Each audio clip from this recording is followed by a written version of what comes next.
பூண்டு வெங்காயம் பாருங்கள் எவ்வளோ நல்லா பூண்டு வெங்காயம் கறிவேப்பிலை இது வந்து நல்ல பொன் வறுவலாக வரணும். பொன் வறுவலான்னா அந்த ரெட்டிஷ் ப்ரௌனாக வரணும். ரொம்ப தீயவும் கூடாது, ரொம்ப வதங்காமல் இருக்கவும் கூடாது. பொன் வறுவல் பாருங்கள். பொன் வறுவல்னால் தெரியும் இல்லைங்களா, பொன் கலர். இப்போ தக்காளி போடுறேன்.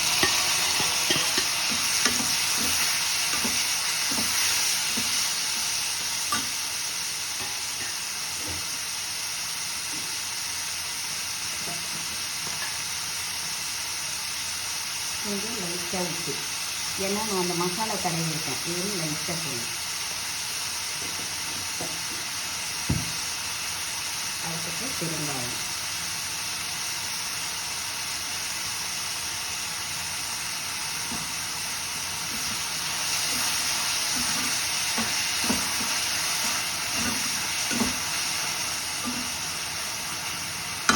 அது வதங்கட்ட வாங்க.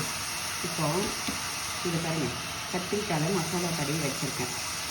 இதில் வந்து என்னென்ன மசாலா இருக்குது அப்படின்னா, இதில் காஞ்ச மிளகாய், தனியா, வெந்தயம், கொஞ்சம் லைட்டாக கடுகு, சீரகம், மிளகு, ஒரே ஒரு துளி புளி இதெல்லாம் போட்டு அரைச்சிட்டு உப்பு ஆட் பண்ணி இன்னொரு முறை சொல்கிற பாருங்கள். காஞ்ச மிளகாய், தனியா, அதுக்கப்புறம் மஞ்சத்தூள், மிளகு, ஜீரகம், அதுக்கப்புறம் பெருங்காயம், வெந்தயம், உப்பு, ஒரே ஒரு துளி புளி அதெல்லாம் போட்டு அரைச்சிட்டு மிளகாப்பொடி போட்டு எல்லாத்தையும் நல்லா அரைச்சிட்டு, ஏன்னா மிளகா வந்து ஒரு வாசனைக்காக மிளகாப்பொடி கொஞ்சம் மிக்ஸ் பண்ணிக்கணும். போட்டு எல்லாத்தையும் போட்டு ஒன்றா அரைச்சிட்டு அதுக்கப்புறம் இதில் வந்து தடவி இருக்கேன்.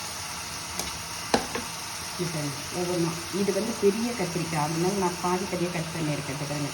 இது உள்ளெல்லாம் தடவி ஒரு 1/2 அன் ஹவர் ஆச்சு, ஊற வச்சிட்டேன். ஒரு 1/2 அன் ஹவருக்கு ஊற வச்சுட்டேன். இப்போ என்ன பண்ணுவேன், இதை குழம்பு வைக்க மாட்டேன், ஃப்ரை பண்ண போகிறேன். இப்போ தக்காளி வதங்கி